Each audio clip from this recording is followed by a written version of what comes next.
Amados irmãos, Shalom. Sejam todos bem-vindos a mais uma edição do nosso Master Coach em prol da ministração da palavra. Hoje nós vamos estudar o tema A vida da igreja como o corpo de Cristo. Este tema que nós vamos refletir à luz das Sagradas Escrituras, livro de Efésios, nós vamos refletir à luz daquilo que foi uma das instruções ou exortações que na teologia paulina, isto é, na estrutura desta epístola, o apóstolo Paulo, usando dos seus fundamentos e credenciais apostólicas, com base nos princípios de defesa do seu chamado apostólico, ele dirige a esta comunidade aquilo que são as instruções para que o povo pudesse cumprir a missão pela qual Deus criou ou levantou a sua igreja através do seu amor, que este foi manifesto por via do mistério da igreja, que é o mistério do Cristo, não Cristo como pessoa, mas Cristo enquanto um chamado ministerial para que lá, por via da igreja, todos os desígnios da criação pudessem se materializar. Então, nós temos como objetivos desta rubrica Master Coach, esta que enquadra-se no nosso programa de coaching espiritual. Temos como objetivos deste coaching espiritual, primeiro, o de inspirar as pessoas, o povo, a comunidade, a igreja, a poder desenvolver o hábito da meditação contínua às Escrituras Sagradas. Porque as Escrituras Sagradas é o meio pelo qual a igreja se une a Deus. O segundo objetivo é o de inspirar as pessoas a que elas tenham o hábito de oração diária e oração contínua, como uma forma de manifestarem uma intimidade, uma relação pessoal com Deus. O terceiro objetivo é o de apresentar a terceira pessoa da Trindade, o Espírito Santo, que é também Deus, enquanto a terceira pessoa da Trindade, pois existe um e único Deus. E é o espetáculo da Santíssima Trindade que também assegura que todas as operações sejam administradas por um mesmo Espírito, um mesmo Senhor, um único Deus. E o quarto e último objetivo desta rúbrica de administração da palavra no programa de coaching espiritual é o de contribuir para a união dos santos, a união da igreja, para que esta possa ser conservada na castidade e também ela possa se conservar imaculada até ao regresso do Senhor, que voltará para poder desposar a sua noiva, que é a igreja espiritual de Cristo. Temos como tema para o dia de hoje, já vimos que é a vida da igreja como corpo de Cristo. É um tema muito sugestivo, como vemos, porque dá a entender pela sua formulação que a igreja tem uma vida. Então refere-se que essa vida da igreja assemelha-se ao corpo de Cristo. Então, é um tema, por assim dizer, muito sugestivo, interessante, diferente, mas também é um tema um pouco complexo. Porque, se nós olharmos para a vida da igreja como um corpo de Cristo, nós aqui podemos contemplar o mistério da igreja na pessoa do Cristo. Não estamos a falar do mistério do próprio Cristo, mas o mistério da igreja que foi operada pela missão que Cristo trouxe aqui à Terra, enquanto o mistério do plano de Deus. Essas são as cinco partes pelas quais nós vamos desenrolar esse tema, mas antes vamos nos lembrar o que nós tratamos na última sessão. A última sessão nós estudamos na epístola à comunidade de Gálatas e nessa ocasião nós tivemos a oportunidade de meditar sobre a fé. A fé como o fundamento do chamado cristão foi o tema que nos juntou na última sessão. Nós vimos que a Epístola de Gálatas é aquela que, na sua estrutura, ela está desvazada da seção da ação de graça, ou da seção que é uma oração, no sentido de a oração de gratidão que o apóstolo Paulo dirigia àquela comunidade pelas boas obras que eles haviam feito. A Epístola aos Gálatas, ela não tem essa parte, diferentemente das outras epístolas. Mas depois nós podemos compreender que o objetivo dessa epístola era o mesmo. Portanto, eram orientações e exortações para que a igreja pudesse se fundamentar pelos vínculos do amor e pelos vínculos da paz. Para hoje nós vamos estudar o livro de Efésios. Então, antes de olharmos para aqui e estudarmos com profundidade este tema, vamos ver o contexto do qual resultou esta epístola. Essa epístola, alguns eruditos ou estudiosos, investigadores das Escrituras Sagradas, defendem que essa epístola não foi escrita pelo próprio apóstolo Paulo, pelo punho do próprio apóstolo Paulo, não obstante ela estar nos dias de hoje sob a autoria do apóstolo Paulo, mas há de ser eventualmente um discípulo muito próximo do apóstolo Paulo que escreveu essa epístola, porque observa-se esta unidade doutrinária desta mesma epístola, dá-se a parecer com facilidade que quem escreveu essa epístola era alguém muito próximo ao apóstolo Paulo. Essa epístola é datada do período entre os anos 80 a 100 desta era e foi escrita depois da carta ou da epístola aos Colossenses. Por quê?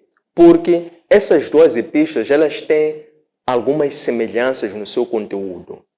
E quando os eruditos analisam o seu conteúdo, percebem que a epístola aos Efésios foi escrita depois da epístola aos Colossenses, né? E encontram-se algumas semelhanças únicas, sobretudo numa certa secção em que tem quase que as mesmas palavras, as mesmas formulações.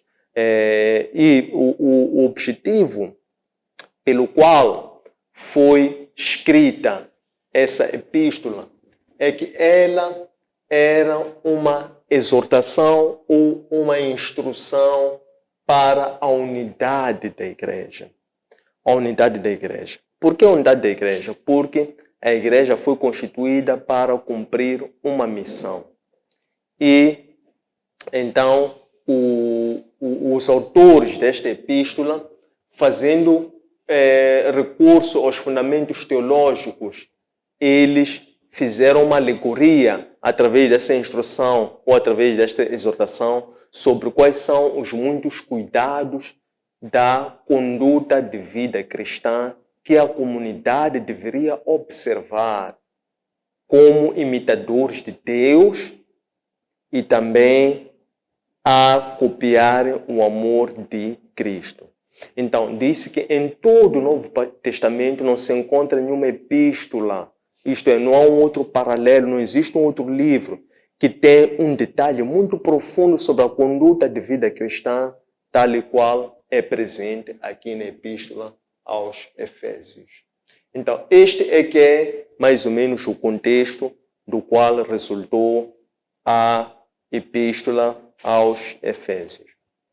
Vamos agora compreender como é que está estruturado este tema. Então, este tema, para efeitos de estudo, nós subdividimos em 5 partes.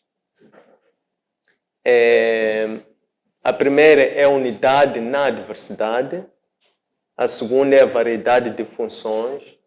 A terceira parte é do passado para o futuro. A quarta parte é as regras da vida nova. E a quinta parte é viver na luz.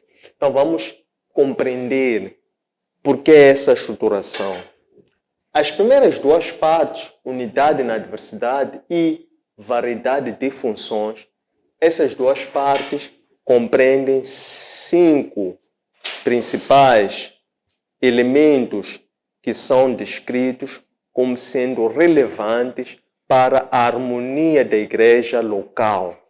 E encontramos os primeiros dois elementos chaves para a harmonia ou unidade da igreja local, aqui no primeiro ponto, unidade na diversidade. Esses pontos que são, primeiro, os cuidados pessoais, e o segundo tem a ver com o espírito de união. Os três outros elementos relevantes para a harmonia da igreja local, para formarem 5, vão ser desenvolvidos no ponto 2, que é sobre a variedade de funções. A segunda parte, o segundo fator, vai ser a harmonia doutrinária e o terceiro e último fator chave para completar aqui vai ser a questão da edificação mútua. Então, nos primeiros 2 temas, nós vamos aqui desenvolver 5 fatores chaves ou aspectos chaves importantes para a harmonia ou união da igreja local. A terceira parte é quando aqui o apóstolo Paulo já volta-se para a questão de fazer uma comparação entre o passado e o futuro. Ele não se foca no presente. Ele diz que o passado era a vida mundana, mas que nós, no entanto, devemos voltar-nos para o futuro. Então, ele dirige-se ou evoca a que as pessoas possam olhar para o futuro com esperança e para o futuro com positividade. E que, por essa forma, possam encontrar no futuro as premissas para uma nova vida. É quando ele aqui, no ponto número 4, começa a desenvolver essas regras de uma nova vida. E nessas regras de uma nova vida, ele se refere primeiramente à questão de falar a verdade ou compromisso com a verdade, a questão de não se errar, a questão de não roubar, mas sim viver pelo trabalho. Refere-se também à questão de somente falar palavras boas que edificam, que abençoam as outras pessoas, evitar palavras que escarneiam ou que ofendem as outras pessoas. Em suma, ele se refere a sermos imitadores de Deus. Sermos imitadores de Deus. É o que nós vamos tratar a nova parte. É onde ele descreve essas regras dessa nova vida, desta conduta cristã que ele se refere. Pois ele passa para um novo desenvolvimento quando se refere a essas virtudes da vida cristã, quando ele diz viver na luz. Então, ele já especifica, porque ele diz que agora nós somos filhos da luz. E como filhos da luz, nós devemos viver na luz. Ele começa aqui a explicar o que significa viver na luz. O que significa ser de luz. Diferentemente do seu oposto, que seria ser das trevas. Então, é isto que nós hoje vamos tratar para compreendermos que a igreja tem uma vida e de que forma é que a vida da igreja é espelho do corpo de Cristo. Então, é isso que nós vamos tratar. Primeira questão, unidade na adversidade. O tema em si já é também interessante, porque quando nós olhamos para unidade na adversidade, dá-nos uma sensação, uma percepção um pouco, como eu diria, um pouco hedionda ou um pouco paradoxal. Como é que nós podemos, nas diferenças, nos unirmos? Então, aqui vale trazer um pensamento de um certo filósofo, que ele diz assim: quando há unidade sem a diversidade, isso conduz a uniformismo. Isto é, pessoas serem iguais, não é? E isto ele diz que não é desejável. Mas ele diz que também, quando há uma diversidade sem união, isso conduz a caos, que isso também é algo que não é desejável. O que ele sugere, contudo, e por fim, em suma, esse filósofo diz assim que o melhor é quando há união na diversidade, porque esta aqui é que verdadeiramente constrói e gera o efeito sinergia, em que 1 mais 1 é mais do que 2. Quando há união de duas pessoas diferentes, elas mutuamente se aceitam. Então aqui resulta uma sinergia da qual esta união vai ser superior a 2, não é? Vai ser superior à matemática pura nesse sentido. Então, nesta sessão sobre a unidade na diversidade, o apóstolo Paulo inicia esta secção apresentando-se ele próprio, dizendo: sou eu, Paulo, apóstolo constituído por Cristo. Ele diz, escravo de Cristo, né?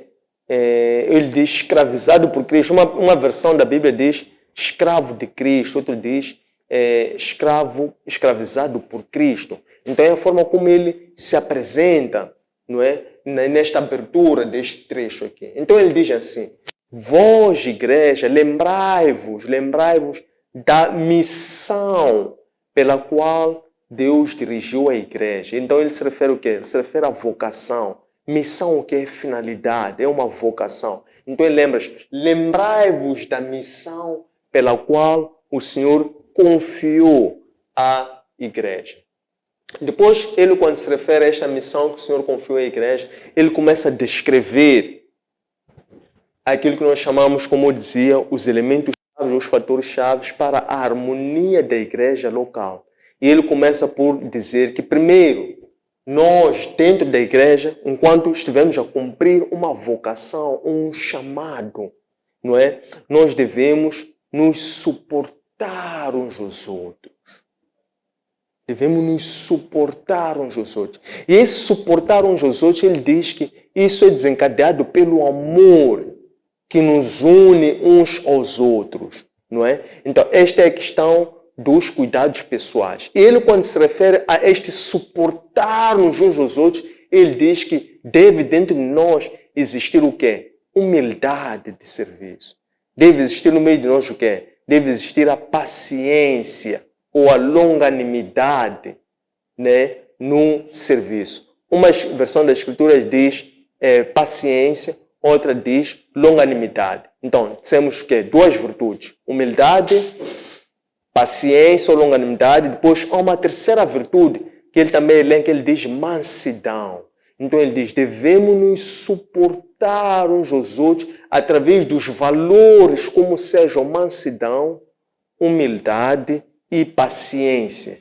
E essas são as virtudes ou as qualidades que nós devemos nos empenhar em desenvolver dia a dia para que nós possamos cumprir a vocação ou o chamado que o Senhor nos confiou à igreja para assegurar a harmonia da igreja local na base dos cuidados pessoais.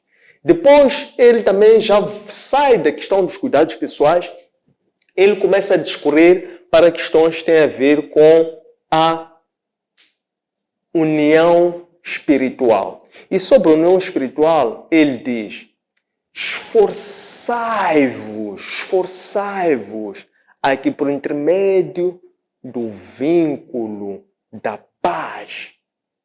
Esta parte é muito importante. Ele agora se refere ao vínculo da paz. Ele diz que esse esforço deve ser um esforço consciente para criarmos paz. E ele diz paz como? Quando nós todos estamos conscientes que todas as coisas, ou que tudo é operado por um único Espírito. Então ele evoca aqui a Trindade. Ele diz, existe um único Espírito. Ele já está a falar da unidade. Depois ele diz, existe um único Senhor. Ele já está a falar da unidade. Depois ele diz, existe um único Deus, que é aquele que rege todas as coisas e que todas as coisas pelas quais a ele se submetem. Ele, quando se revela, ele, quando se fala desta unidade do Espírito, é como se ele estivesse a referir-se à Trindade. Quando ele diz, há um só Espírito, está a referir-se ao Espírito Santo. Há um só Senhor, está a referir-se ao Deus Filho, que é Cristo. Há um só Deus, está a referir-se a Deus Pai, não é? Então, ele aqui refere-se ao papel da Trindade. Ele diz que da mesma forma que a Trindade, porque nós dissemos que um dos objetivos deste coaching espiritual é apresentar a pessoa do Espírito Santo, que é também Deus, mas existe um e único Deus. Deus Pai, Deus Filho, Deus Espírito Santo. Então, da mesma forma que a Trindade está muito unida e harmoniosa, também é essa forma que ele evoca a que a igreja, ou os membros, ou as pessoas, ou a comunidade também possa se unir, espelhando-se na forma como a Trindade também tem uma união harmônica. Depois desta parte em que ele se refere da unidade na diversidade, ele diz que existe uma variedade de funções. Sobre a variedade de funções, ele inicia dizendo que a todos na igreja, isto é, toda a igreja, todos os membros, todos os membros, cada um recebe a graça do Senhor na medida do dom de Cristo. Não é?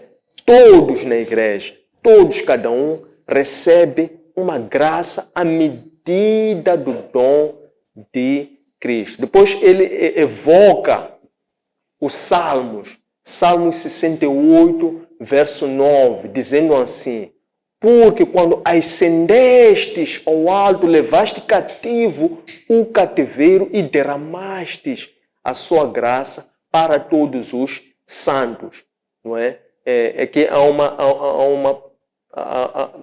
o autor parafraseia os Salmos, esta passagem aqui, para evocar o quê? Depois, quando ele desenvolve, diz assim, esta parte que vou explicar o que ele estava a evocar. Ele diz assim, porque se subiste ou ascendeste ao alto, significa que antes primeiro desceste. Ele diz, desceste para onde?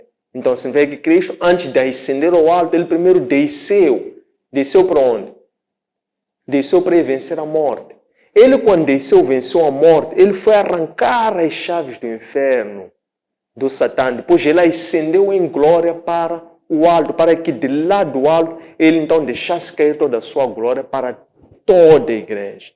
Então ele diz que subiste sim, mas antes de subir desceste. E depois de teres descido, então subiste agora em glória como? Levando o cativo todo o cativeiro. O que isso significa? Significa que Cristo morreu para a nossa liberdade. O que isso significa? Significa que com a morte de Cristo, ou ele ter ressuscitado, ele levou cativo o cativeiro. O que significa?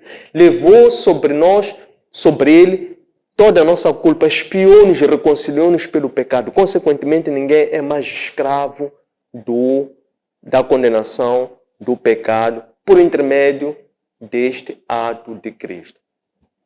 Depois, quando ele começa a discorrer sobre quais são essas graças que Cristo libertou, ou que Cristo liberou para a igreja. Então ele diz que houve uma diversidade de vocações, uma diversidade de dons, uma diversidade de funções que ele instituiu para que a sua igreja pudesse operar unida a ele enquanto a cabeça da igreja. Ele começa a discorrer 5 principais funções.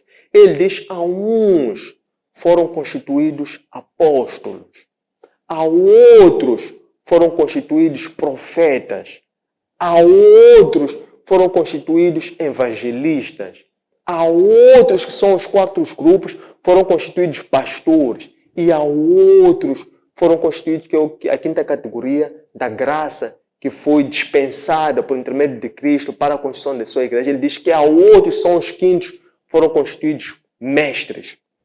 Aqui é importante nós percebermos essas 5 vocações. Ele se refere que as primeiras 2 vocações, que é os apóstolos e os profetas, ele diz que estes são os fundamentos da igreja. O que nós queremos dizer por fundamentos da igreja? Estamos a dizer que esses são os alicerces da igreja. São aqueles que cuidam do quê?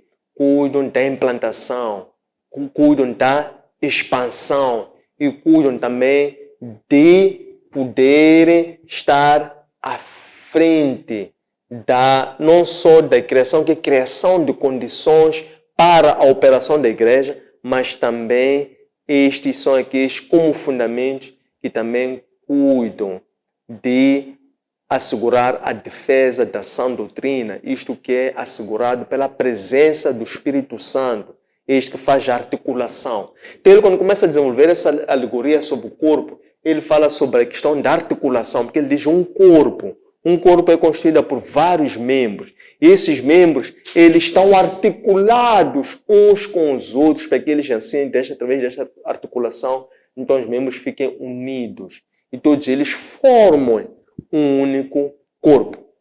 Então é assim que ele se refere sobre a variedade destas funções. E ele diz que quando essa variedade das funções for instituída, passa agora já para o quarto fator, o elemento-chave que nós referimos, que são relevantes para a harmonia da igreja local, que ele fala da unidade doutrinal, porque ele diz que quando esta união ocorre, quando há essa dispensação da graça, através desses dons ou vocações ministeriais, então aqui todos se fundem ou todos se unem numa só fé.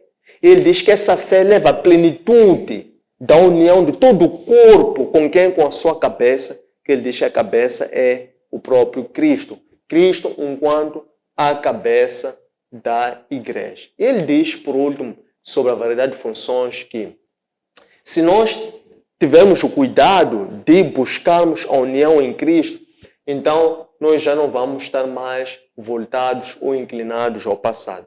Pois é quando ele passa para esta parte, este ponto número 3, em que ele faz uma analogia do passado para o futuro.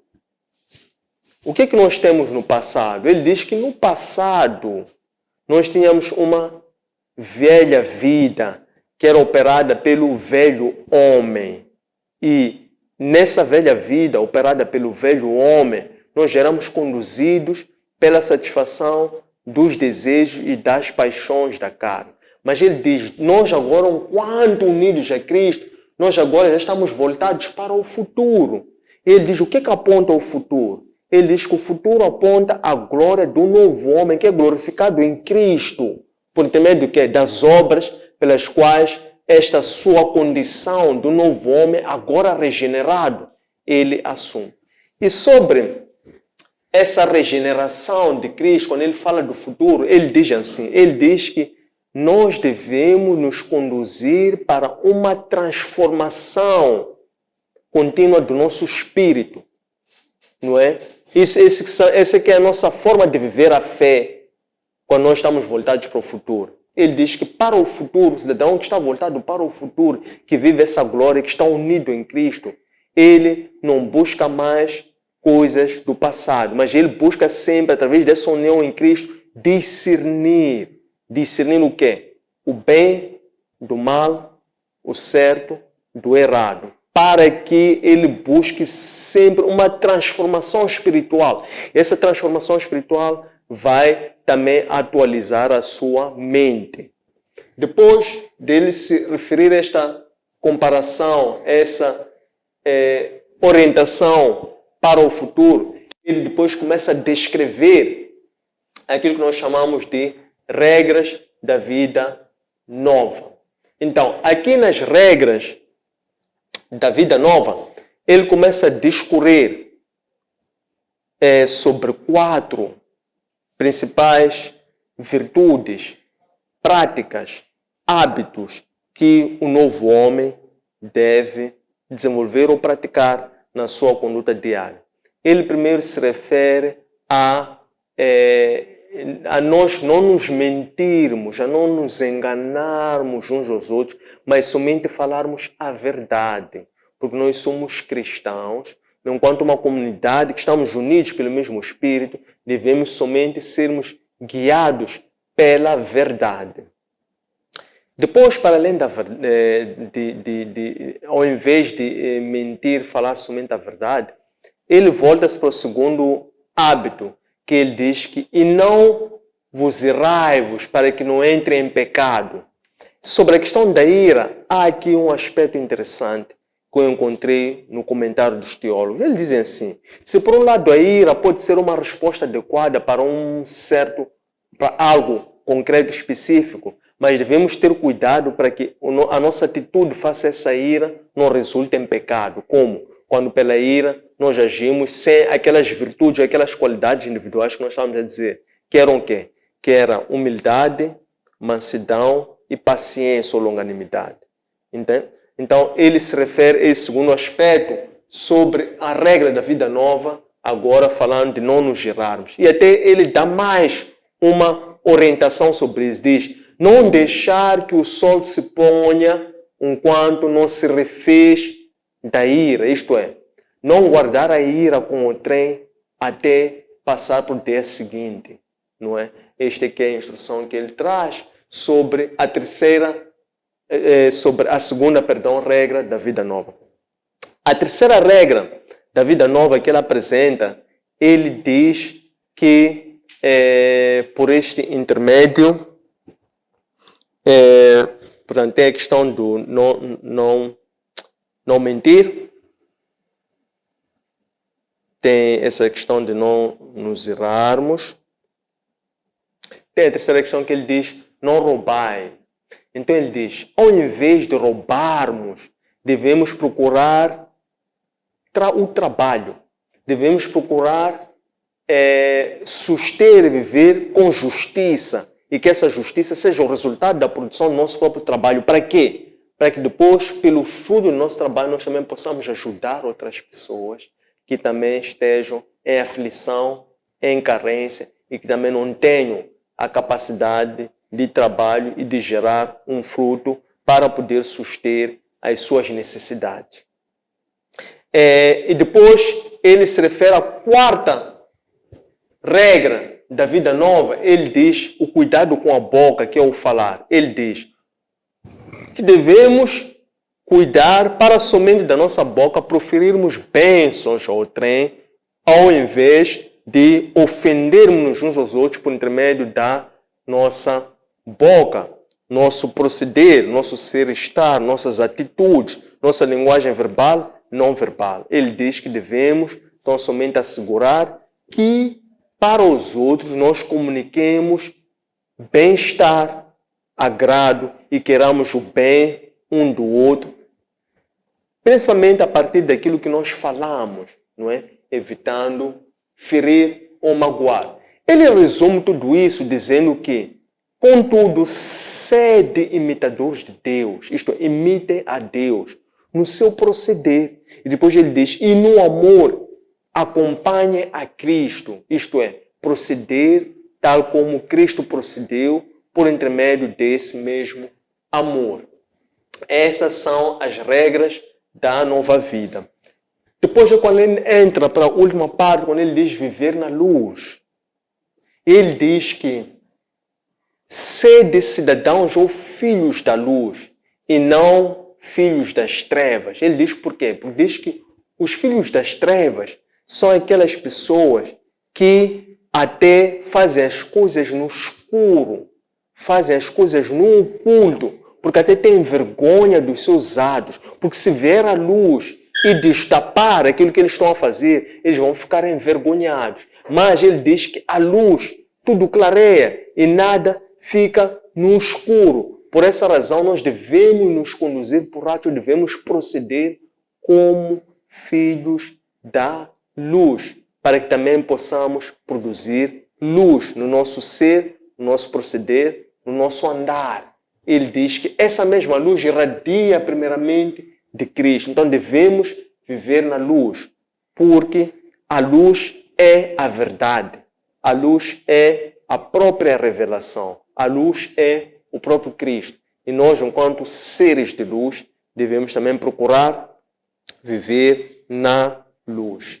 Então, estes são os aspectos ou os argumentos, instruções, exortações ou teologia paulina que foi usada para poder fundamentar sobre a vida da igreja como o corpo de Cristo. Tendo chegado a esta parte, iniciou a sessão para a colocação de questões, comentários, dúvidas, sugestões, para podermos aprofundar esta reflexão. Muito obrigado. Cordiais saudações, irmãos. Durante a aula, eu fui fazendo algumas anotações e tenho aqui algumas questões para fazer. A primeira é: quem pode edificar ou constituir a igreja? A segunda questão é: qual é a missão da igreja para a humanidade? E a terceira questão é: qual é a relação entre a igreja e a religião? A quarta e a última questão é: por que é que na Trindade não tem nenhuma menção à figura da mulher? Nenhuma menção à figura da mulher.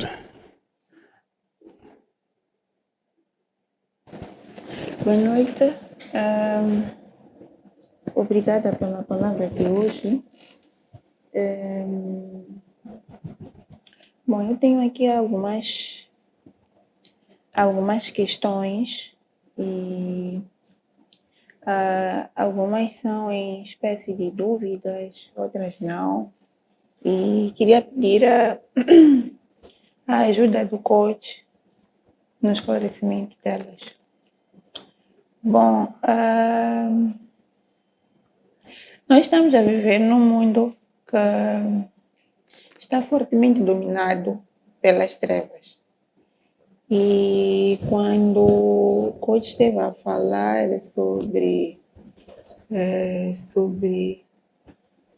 o que o Paulo disse, que devemos viver na luz, isso me fez recordar que no início de tudo, em Gênesis, Deus dividiu a luz e a noite. Nesse caso, fez o dia e a noite. E as escrituras também já nos trazem elementos que nos fazem também distinguir o bem do mal e a luz das trevas. Bom, se formos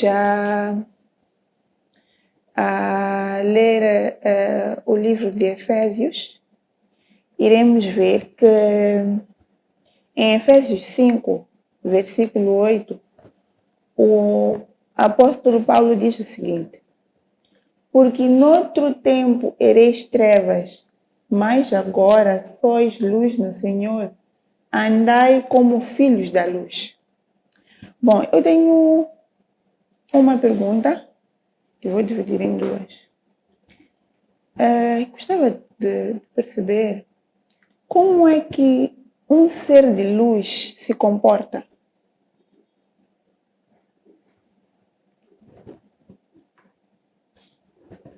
E como é que podemos testificar que somos verdadeiros seres de luz?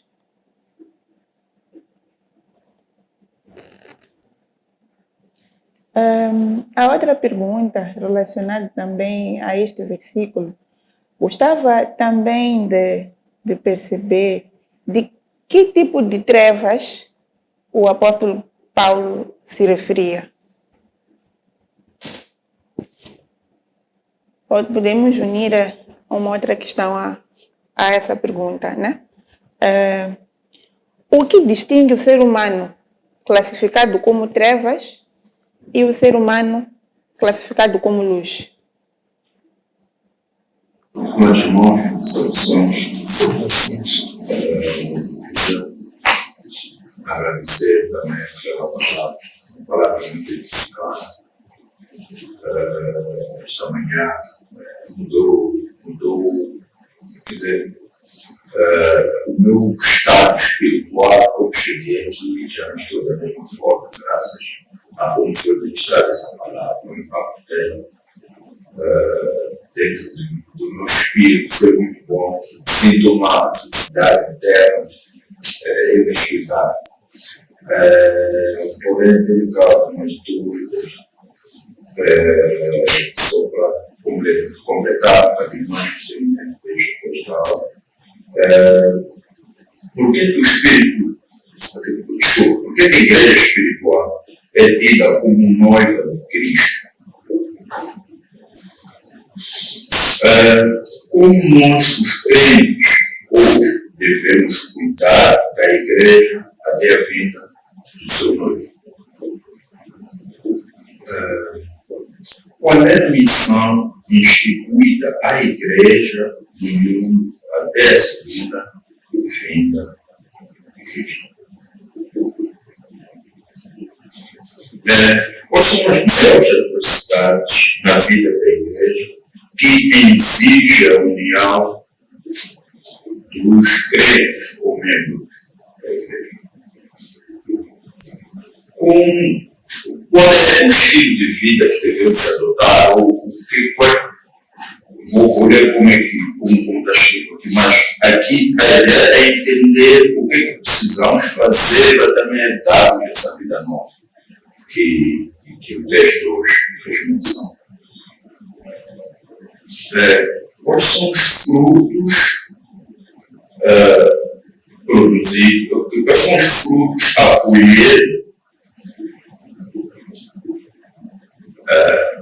dentro desta vida nova? Como o corpo de Cristo funciona para este ser instituído como um modelo perfeito para o funcionamento da Igreja? O que é viver na luz? E como podemos treinarmos o Espírito a permanecer na luz? Como é que a Igreja espiritual sustenta e galardoa os crentes comprometidos com o Evangelho?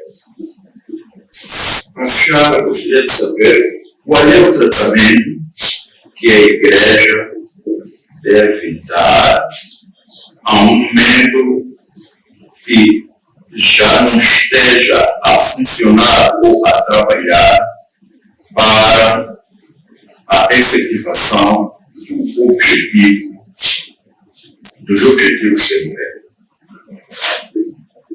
Irmãos, muito obrigado por estas 16 questões que foram aqui endossadas ao nosso estudo e que são fruto da vossa participação para esta edificação mútua, e vamos de seguida, pela ordem de chegada, trazermos assim um entendimento de forma a unirmos-nos nesta Assembleia. A primeira dessas questões é: quem pode edificar ou constituir a Igreja?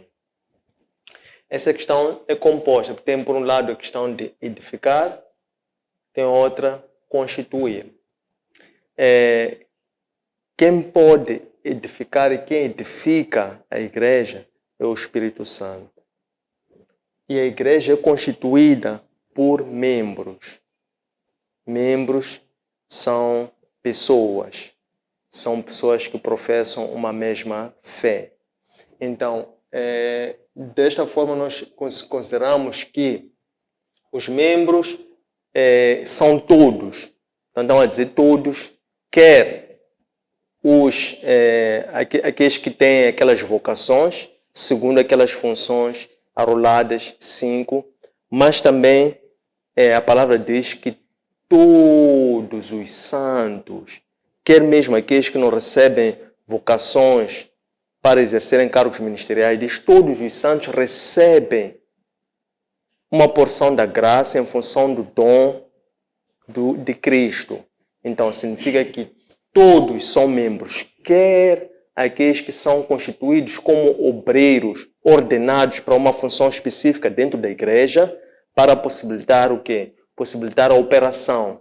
Mas também quer aqueles que são os fundamentos da igreja, mas também todos os membros da comunidade, todas as pessoas são ou constituem ou formam, por assim dizer, a igreja. E nesse aspecto é muito importante nós sempre nos lembrarmos da importância da fé dos gentios para o crescimento e sustentação da igreja. Por quê? Porque o evangelho de Cristo é o evangelho da graça. Este evangelho era voltado para resgatar aquelas pessoas que no plano inicial da salvação estavam fora, não é? Estamos a falar dos gentios. Então é muito importante no centro da teologia, no centro do ministério da graça, tem ali os gentios, que é para que já quem se destina a este evangelho, esta proclamação do evangelho enquanto uma boa nova, enquanto um anúncio da boa nova do evangelho que foi manifesta por Cristo para os seus instrumentos. Então, são esses instrumentos que são que têm a responsabilidade, a tarefa de levar o evangelho até os confins do mundo, até quem? Até os gentios. Então, no centro dos membros que constituem a igreja, destacamos também os gentios, que têm um papel, uma tarefa muito importante. Muito importante. Número 2. Qual é a missão da igreja para a humanidade? Então, existe uma missão global, geral, da igreja espiritual de Cristo, que o apóstolo Paulo destaca no início deste trecho que nós tivemos a refletir hoje, quando ele diz que atente, igreja, que vocês foram chamados para que fossem concedidos uma certa vocação e que, por intermédio dessa vocação, vocês podem conseguir levar a igreja a cumprir a sua missão. Que missão? Que é salvação da humanidade. Então, esta vocação, esses cargos ministeriais, esta obra que é operada pela graça do Espírito Santo para toda a igreja, é para que a igreja esteja possibilitada a cumprir a sua missão, que é de levar a salvação para todas as pessoas, para toda a humanidade. Quando dizemos levar a salvação, estamos a dizer o anúncio da boa nova. Naturalmente que a salvação requer a consciencialização e uma aceitação pelo livre-arbítrio. Quando dizemos a missão da igreja é levar a salvação para o conhecimento das pessoas. Depois já depende das próprias pessoas se elas aceitam ou rejeitam a salvação. Número 3. Qual é a relação entre a igreja e a religião? Esta pergunta também é muito boa, tal como as primeiras duas. Então, o que acontece? Nós temos primeiro a igreja, temos por outro lado a religião. Eles são diferentes, mas muitas das vezes se confundem. Mas eles não são a mesma coisa, são diferentes. Então vamos perceber qual é a fronteira que separa uma da outra coisa. Por um lado, a igreja, nesta analogia, neste ensino de Paulo aqui em Efésios, ele diz que a igreja é o corpo de Cristo. E por corpo de Cristo, ele quer se referir aos membros, às pessoas, não é? Então ele diz que as pessoas, enquanto membros dessa mesma igreja, elas formam o corpo de Cristo, não é? E então, isto é que é a igreja na concepção de Paulo, de acordo com esta teologia. E a religião quer dizer, onde ser o conjunto de ritos, de práticas, de doutrinas que vão reger o funcionamento de membros que estão unidos por uma mesma fé para que eles possam poder conhecer a vontade de Deus. Essa é a religião. São denominações. As denominações ou as religiões são diferentes umas das outras, né? Então, o que isso implica? Significa que um conjunto de denominações iguais, elas formam um corpo. Mas existe o sentido da igreja espiritual, que é o conjunto de todas as igrejas. Não é? Então, todas as igrejas, porque elas são servidas por um mesmo Senhor, que é a cabeça da igreja. Então, o conjunto de todas as religiões forma também, por sua vez, um corpo, uma única igreja, nesse sentido de igreja enquanto corpo. Não sei se deu para perceber a diferença. Número 4, também é uma questão muito profunda. Por que na Trindade não tem nenhuma menção à figura da mulher? Excelente. Eu penso que aqui, nessa questão sobre a criação, isso remete-nos à origem da criação. Na criação, já estava lá, de acordo com a teologia joanina, que é no Evangelho segundo João, como ela abre. Capítulo 1, verso 1, diz que no início existiu o Verbo. E o Verbo fez carne. O Verbo tornou-se Deus. Então, o Verbo que se refere aqui, refere-se ao próprio Cristo. Significa que, desde a criação da humanidade, a criação da vida, quando Deus chamou tudo a existência pelo poder da palavra, já lá existia, já lá coexistia Deus Pai, Deus Filho, Deus Espírito Santo. Quando nós olhamos para estas tipologias ou formas de manifestação de Deus em três diferentes pessoas, mas que elas formam um único Deus, nós aqui não estamos a olhar para uma questão de sexo. Se quisermos, na Bíblia em si, na criação, há relato de sexo, homem e mulher, essa distinção quando se fala da criação de Eva. E diz que a Eva, ela nasce ou emerge da costela do Adão. Então, aqui a questão do sexo começa a ocorrer a partir do momento em que Deus, vendo que não era bom que o homem ficasse só, no caso Adão, ele pensou que ele precisava de uma companhia, não é? Então, aí aqui começamos já a pensar, a falar, a ver sobre a questão de sexo, homem e mulher. Mas, se quisermos olhar para a Trindade, aqui nós estamos a olhar para um único Deus. Porque estamos a dizer que existe um único Deus. Existe um único Deus que opera em três papéis. É por isso que ele sempre dizia que eu e o Pai somos um. Certo? No sentido espiritual. Então existe um único Deus. Você vê que naquele Deus nós estamos a olhar para o céu. Estamos a ver um Deus que é o quê? Que é criador, que é mentor, que é criador não criado, não é? Que é o dono da sabedoria, que é o dono do tempo, que é o criador da humanidade. Então estamos a olhar para a Trindade, que é um único Deus, não é? Não estamos aqui a olhar para a questão do sexo. Número 5. Por que a igreja espiritual é tida como a noiva de Cristo? Esta também é uma questão muito boa. Então, a igreja é a noiva de Cristo porque a igreja foi formada ou foi criada por Cristo. Cristo veio para libertar um homem da escravidão. E ele, quando liberta o homem da escravidão, ele, quando está a ascender, isto é, cumpre a sua missão, quando está a ascender, ele deixa um conselho aos seus discípulos. Diz assim: permaneçam unidos para guardarem a descida do principal. Esse vai os conduzir por toda a verdade até eu regressar. Então, os discípulos, quando se unem, não é? Ali forma-se a igreja, porque houve a manifestação do Espírito Santo. Nós dissemos, a primeira pergunta é quando dizemos quem edifica a igreja. Quem edifica a igreja? Nós dissemos quem edifica a igreja foi o Espírito Santo. E quem edificou aquela igreja lá em Atos, em festa de Pentecostes, foi o próprio Espírito Santo que desceu, porque os discípulos obedeceram à instrução que Cristo disse, fiquem unidos pela mesma fé, pelo mesmo Espírito, pelo mesmo propósito. Não é só unir-se só por se unir, só por se juntarem, só por se encontrar. Tem que se unir, mas por uma mesma fé, por o mesmo Espírito, por o mesmo propósito. Então eles estavam em oração, estavam em intercessão, não é? E aguardarem a vinda do principal. Então eles estavam ali a conservar uma fé, estavam a praticar a fé. Então, por essa razão é que a igreja é tida como a noiva de Cristo. Por quê? Porque ele é quem institui a igreja, não é? Desce o Espírito Santo e depois, quando desce o Espírito Santo, ele diz que esse vai vos conduzir por toda a verdade. O que é conduzir por toda a verdade? É que é o próprio Espírito Santo que vai assegurar com que a igreja, que é a noiva de Cristo, se mantenha preparada para ele voltar e casar a igreja.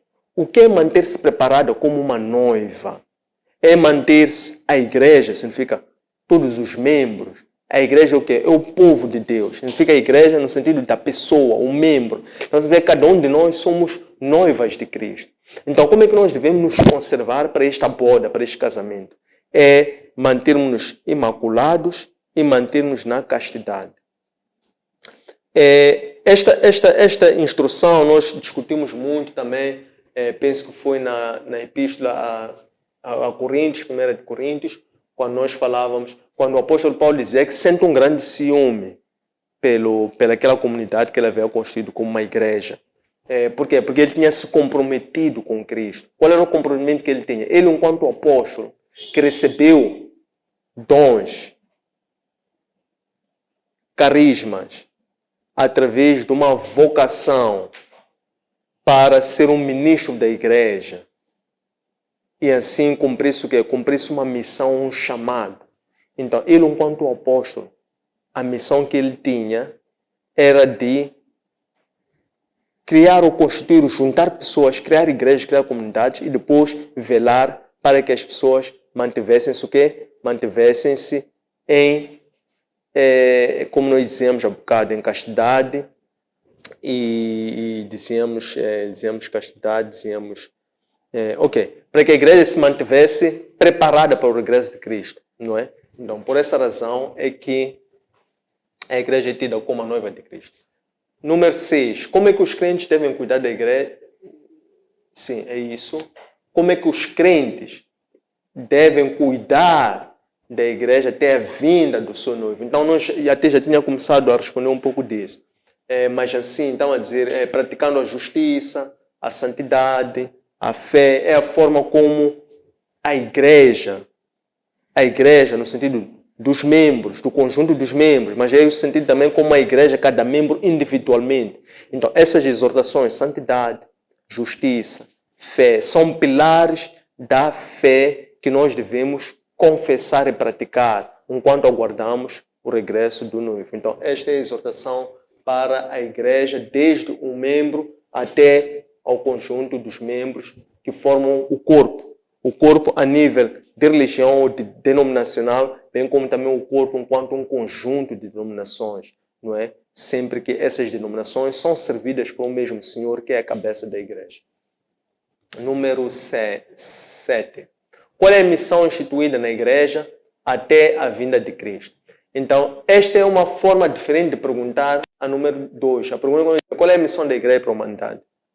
Qual é a missão instituída da igreja até a vinda de Cristo? São perguntas iguais. Então, a missão da igreja até a vinda de Cristo é salvação. Deus institui, chama e levanta a sua igreja para a salvação. O que é isso para a salvação? É para ratificar o quê? Aquela liberdade que Cristo nos libertou. O que é ratificar? É tomar posse. Não é? Não basta somente dizermos que Cristo morreu por nós. Porque a questão que vem depois é e morreu por nós e...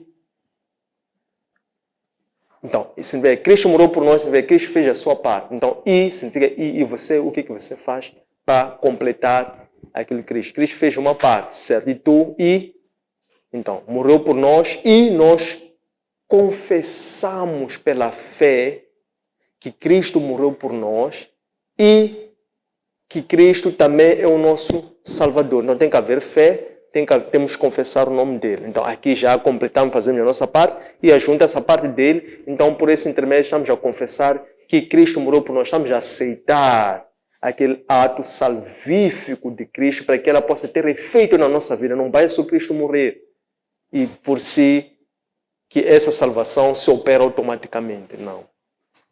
Tem que haver esses dois encontros. Cristo já fez a sua obra, cada um tem que imitar a ele, para que possamos nos unificar a ele. E aquela missão dele possa produzir efeitos sobre a nossa vida. Número 8. Quais são as maiores adversidades na vida da igreja que exigem uma união dos membros ou dos crentes? Então, a maior adversidade na vida da igreja é a diferença. A diferença entre quem? Entre pessoas. Nós vimos que a igreja o que é? A igreja é um conjunto de membros. Logo, quando não há membros que estão unidos, não pode existir a igreja. Mas, então é aí que está. A igreja ela tem que ter uma vida. Por isso o tema é a vida da igreja. Então, para a igreja ter uma vida, significa que essa união tem que ser o quê? Tem que ser conservada, tem que ser cuidada, tem que ser velada, tem que ser protegida, tem que ser preservada. Então, isso é que faz a vida da igreja. Não basta nós nascermos do mesmo ventre e termos a mesma paternidade, isso não basta a ligação consanguínea para nós sermos unidos, não é? Então, as pessoas têm o quê? Têm que conviver. têm que se encontrar, têm que praticar o amor, têm que se manter unidos, não é? Então, voltando para a questão, já de uma forma muito direta, a maior adversidade na vida da igreja é o que? Manter a harmonia. A harmonia na adversidade, na diferença entre as pessoas. Como é que nós podemos manter uma relação harmoniosa? Então, aqui entram aqui 5 aspectos que são os elementos chaves que nós discutimos e apresentamos como sendo fundamentais para a harmonia da igreja local. Os primeiros são os cuidados pessoais que cada membro, cada crente deve ter, nomeadamente desenvolver virtudes como seja a humildade, a mansidão e a paciência. E depois o segundo aspecto chave que nós fizemos menção é um espírito de união. Tem que existir entre as pessoas mesmo um espírito de união. As pessoas têm que querer a paz umas às outras. Não podem querer o que é conflitos, não é? Então as pessoas têm que se esforçar umas às outras pelo vínculo da paz a se manterem em espírito de união. O terceiro elemento chave que nós elencamos como sendo fundamental para a harmonia, enquanto a harmonia for o maior desafio da igreja, nós dissemos que era a diversidade de vocações e dons, não é? Então, o que acontece é que podemos encontrar numa igreja, não é, alguns membros que têm dons ou carismas ou receberam um chamado para poderem agir na igreja com a função, por exemplo, de apóstolos. Outros podem ser levantados para agirem na igreja com a função ou com a vocação de profeta. Outros como evangelistas. Outros como pastores. Outros como mestres. Certo? Então, o que está-se a dizer é que, mesmo havendo uma diversidade de vocações, porque o Espírito é o mesmo que opera nessas diversidades, então ele assegura a união dessas mesmas diferenças de dons até dentro da igreja. Então, quando o Espírito é o mesmo, então aquele Espírito vai unir, mesmo que sejam pessoas com dons diferentes, eles vão se manter, não vão se chocar, vão se unir, vão se complementar, não é? Porque estes dons também, eles levam a que haja uma complementaridade. Então, daqui vem o quarto aspecto que nós dissemos que é importante para assegurar a harmonia da igreja local. Nós dissemos que é a harmonia ou unidade doutrinária da doutrina que é o quê? Estamos a falar da questão de ser uma mesma fé. Então, a fé que é confessada é a mesma. Há aqui uma harmonia doutrinária. E o quinto e último aspecto chave para a harmonia da igreja local, que nós estamos aqui a dizer o que impera, o que fere, o que periga a igreja, nós dizemos que é a desarmonia. Então, o quinto e último aspecto chave para a harmonia da igreja local que nós elencamos, nós dissemos que é a edificação mútua. Edificação mútua, que as pessoas se complementarem. Na igreja, cada pessoa tem algo para dar, tem algo para aprender uma das outras. Então, nesta igreja tem que haver esse espírito, tem que haver essa complementaridade. Então, esses é que são, nós vimos, a maior adversidade é a desarmonia, a desunião. E como combater isso, mais uma vez, voltamos a trazer. Número 9, qual é o estilo de vida que devemos adotar para herdar o reino? O reino que é o reino dos céus. Isto é, temos que ser filhos da luz. Então, o estilo, estamos a dizer, qual é o estilo de vida? Qual é o estilo de vida?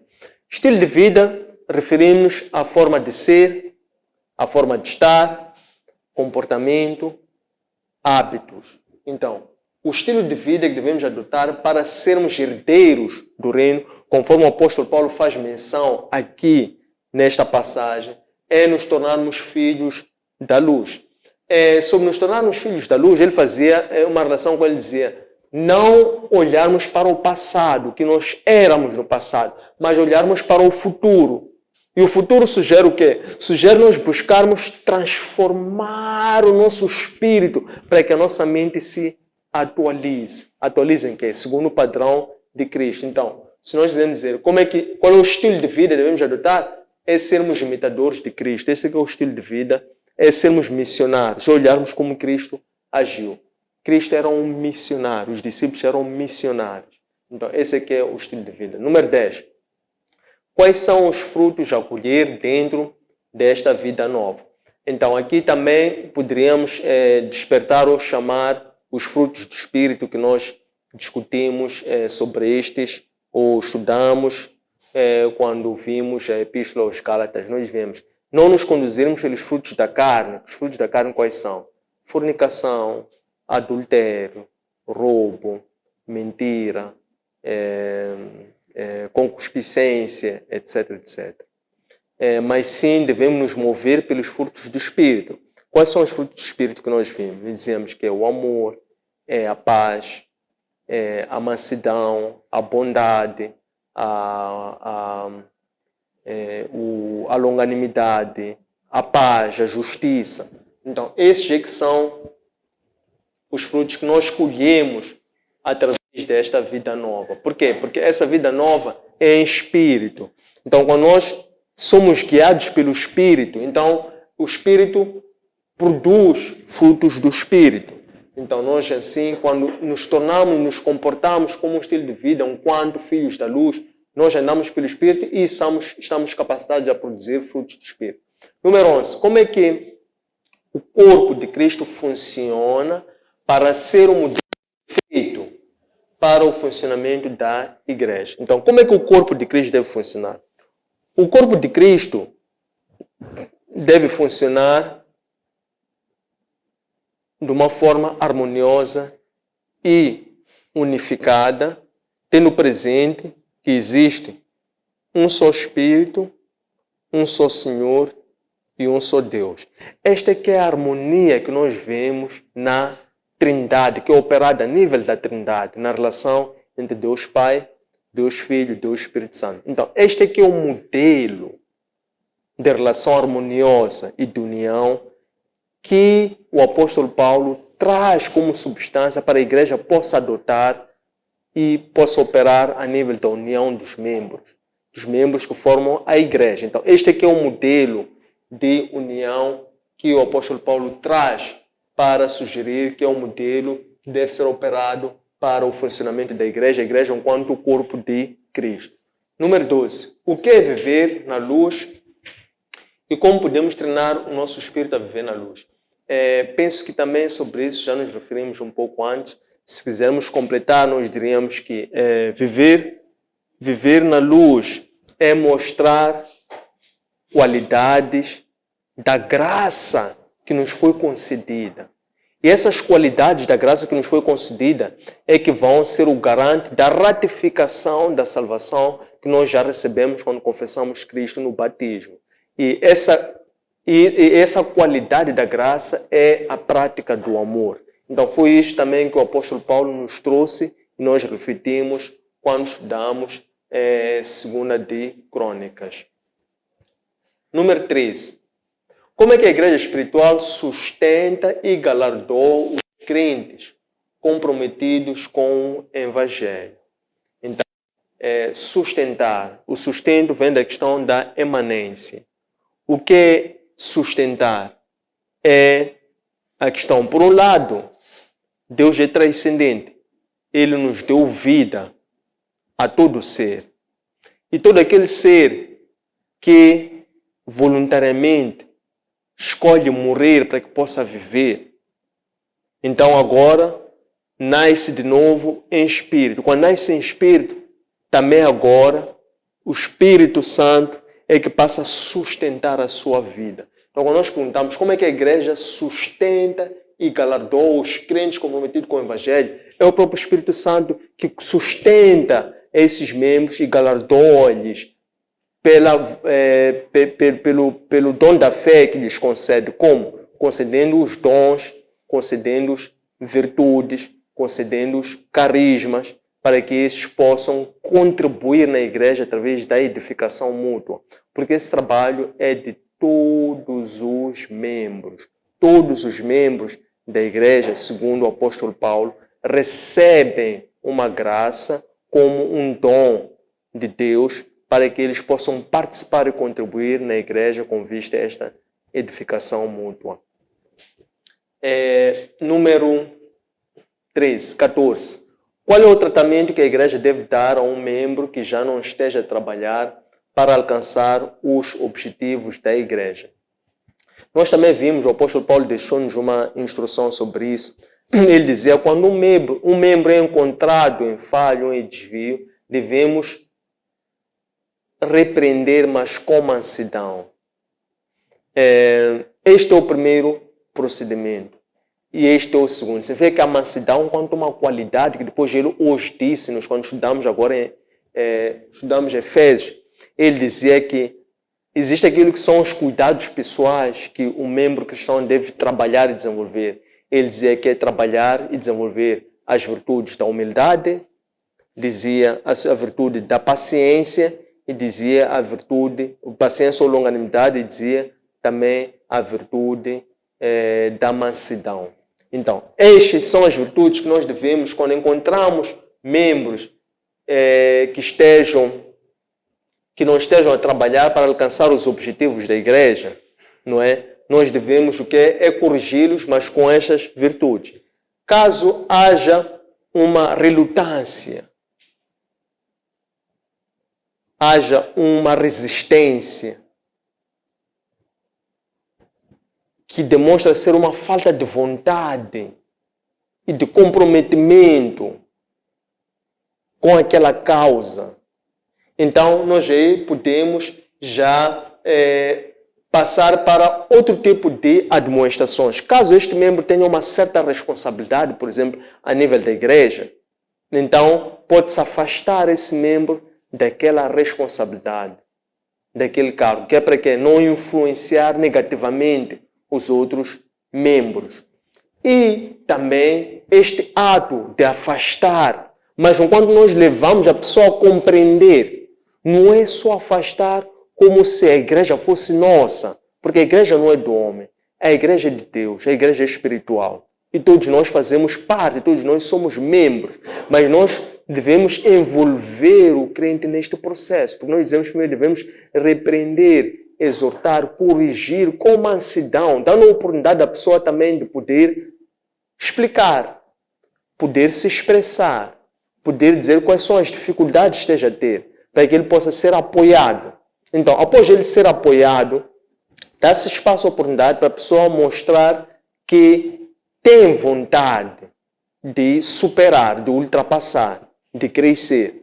Então, quando nós encontramos isso em conjunto e apoio com os membros, porque isso é um processo que é feito de forma acompanhada. Então, os líderes vão participar, vão acompanhar este processo de melhoria ou de essa intervenção que é feita a esse membro. Quando se percebe que há uma relutância ou resistência em melhorar ou aperfeiçoar, então convida-se o membro a compreender e entender isto e também a ele próprio poder compreender que essa resistência ou essa relutância significa uma falta de vontade ou de comprometimento com aquela causa. Consequentemente, isto sozinho, o crente deve ele ser levado a resignar essas mesmas funções pelo fato de ele compreender que da parte dele também não há um esforço em querer melhorar, em querer também fazer a sua parte. E isto, como nós temos estado a dizer, isto até é mesmo afastar, é como que expurgar, mas com fins medicinais. Isto não estamos a dizer que a pessoa deve, estamos a dizer, retirar aquela responsabilidade, não deixar de ser membro. Não deixar de ser membro. Então, nós aqui estamos a expurgar com fins medicinais, porque é no sentido de corrigir aquela pessoa, dela se arrepender e compreender que esteja a agir mal, até que essa pessoa de por si, recuperando a sua consciência cristã de outrora, possa novamente demonstrar por atos, por atitudes, que já está curada. Já está curada. Curada do quê? Lembremos-nos qual foi a intenção de Deus quando até permitiu que o seu povo fosse levado cativo para a Babilônia. Era porque o povo estava contaminado, estava doente, estava contaminado de idolatria. Então, quando Deus permite que eles fossem levados à Babilônia, era para que lá eles fossem ser o quê? Corrigidos. É por isso que Deus conservou aquilo que nós chamamos de um remanescente fiel. Aquele remanescente fiel são aqueles que depois nasceram lá, não nasceram aqui em Israel. E eles viveram uma outra realidade e eles já tinham recuperado aqueles valores tradicionais. Então, este remanescente fiel foi este que foi mantido como cativo e permitido que regressasse a fim de poder ir reerguer quer o templo, quer também as muralhas que estavam elas caídas, e que foi por essa ordem que os israelitas foram dominados pelos babilônios. Número 15. Como é que um ser de luz se comporta? Como podemos testificar se somos seres de luz? A primeira parte sobre o comportamento de ser de luz também já vimos e discutimos nas outras questões, nomeadamente na questão número 9, quando falávamos de estilo de vida, e a questão número 10, quando falávamos dos frutos. Não é? Então, sobre como o comportamento, já nos referimos. A questão, como podemos testificar se somos seres de luz? Então, aí é que está. Quem testifica ou quem testifica-nos, não somos nós que nos testificamos a nós próprios, né? O Espírito é que nos testifica se nós somos ou não seres de luz. Ora, a questão de ser seres de luz significa que nós temos que irradiar luz. O que é irradiar luz? É irradiar amor para o trem, para o próximo, para todo o semelhante com o qual nós lidamos. Então, quando nós manifestamos esse amor, que é uma forma de querer o bem e a edificação, o crescimento espiritual do trem, então assim estamos a irradiar essa luz, porque a luz é o amor. E esse amor está dentro de nós, esse amor, essa paz está dentro de nós. Então, no nosso trato com o trem, então há esses reflexos de luz pelo amor e pela paz que está dentro de nós. Esta paz, este amor vem de dentro para fora de nós. Então, é através desse proceder, do nosso testemunho, sermos imitadores de Cristo, que nós somos testificados pelo Espírito que somos seres de luz. Mas quando também perguntamos como podemos testificar, como podemos comprovar, como podemos verificar. Verificamos por essas obras. Que obras? Que é o testemunho dessa mesma pessoa. O testemunho é o proceder, é o ser, o estado da pessoa, é o dia a dia da pessoa, que isto é visível a olho nu, né? Então, nós quando observamos nesta vivência, nesta convivência diária, com a qual os membros, eles, ao suportarem-se uns aos outros, há aqui uma edificação mútua. Então, neste processo, neste crescimento contínuo, há uns que são seres de luz que vão puxando pelos outros e vice-versa. Então, aqui nesta convivência, as pessoas se conhecem dia a dia, as pessoas se veem umas às outras, quais são as qualidades, quais são as virtudes, quais são os pontos fortes, pontos fracos, mas, sobretudo, quais são os dons e carismas que cada pessoa tem. Porque a palavra de Deus diz que Deus dá a sua graça a todos os membros, cada um tem a sua graça. Quer seja aquelas graças para poderem exercer cargos ministeriais, mas também os membros simples, eles também têm a sua porção da graça em função do dom de Cristo, do Espírito Santo.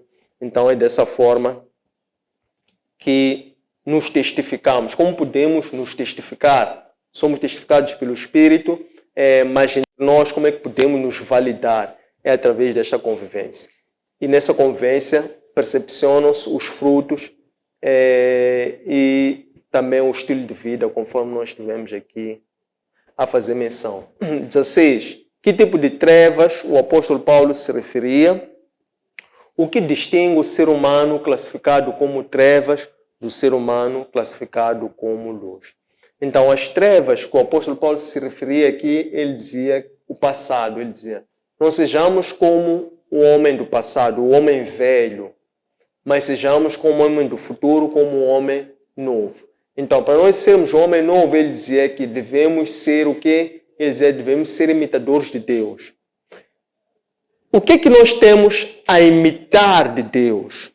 Ele diz, imitadores de Deus, que é o fato de Deus ter permitido pela sua graça que tudo isso se tornasse verdade, que é a unidade do Espírito, senhorio, cabeça ou Deus. Essa que era a unidade espiritual da igreja, a harmonia da igreja. Então, por um lado, esta é que era, por um lado, aquilo que o apóstolo Paulo dizia, que nós devemos nos comportar como Deus. Isto é o que nós podemos imitar de Deus. Mas também depois dizia, para além de dizer sermos imitadores de Deus, depois dizíamos proceder como Cristo procedeu. Então aqui, quando dizia proceder como Cristo procedeu, estava a se referir à misericórdia de Cristo. Estava a se referir à compaixão de Cristo e o sentido de serviço que Cristo veio trazer para a humanidade. Então, o sentido de serviço, quando nós dizemos como é que o ser humano é classificado como luz, como é que ele distingue-se daquele que é classificado como trevas. O ser humano que é classificado como a cruz, ele é movido por um sentido de servir, não é? Os seus atos, a sua vida, a sua conduta, o seu trabalho ministerial é voltado a servir as outras pessoas. E não a buscar glórias para si, não buscar uma autoproclamação de si próprio, mas ele é voltado a poder ajudar, apoiar, empoderar outras pessoas, ajudar as outras pessoas a se conhecerem a si próprias, ajudar outras pessoas a encontrarem o seu propósito de vida, ajudar as outras pessoas a crescerem, ajudar as pessoas a ultrapassarem suas barreiras existenciais. Então, eu poderia rolar um conjunto sem limite de questões, mas tem a ver com essa questão do servir. Então, o servir, nós quando servimos ao trem, não estamos à espera nem fazemos isso à busca de uma recompensa. É porque estamos a imitar a Cristo, dizer, imitar a Deus, mas também como é que nós podemos imitar a Cristo? Quando temos esse sentido de servir. Então, Cristo, ele despiu-se toda a glória, porque ele não precisava descer cá para ser adorado. Ele não desceu para vir ser adorado. Ele desceu para poder servir ao trem. Então, é assim que o apóstolo Paulo, quando termina esta página, ele diz, viver na luz. Ele diz, viver na luz o que é? Ele diz que é o quê? Que é andar em espírito, e em espírito de oração. Quando ele se refere a quê? Cantar salmos, não é? Cantai salmos, cantai hinos, louvai o Senhor. Está no espírito de oração, não é? Está a praticar a justiça. Então, são esses conjuntos de elementos ou de aspectos que o cristão, na sua conduta diária, enquanto um ser de luz, que é imitador de Deus, mas também é imitador de Cristo, ou procede como Cristo, pode praticar. Tendo chegado a esta parte, queremos agradecer a vossa presença, o interesse e a pontualidade. Deixem ficar os vossos comentários, questões, para que nós possamos interagir. Façam um gosto, partilhem as nossas páginas pelas vossas redes de contatos e encontrem este material juntamente com os nossos arquivos digitais nos seguintes endereços: nossa página de Facebook, Instagram e YouTube, Antônio Sende Limitada.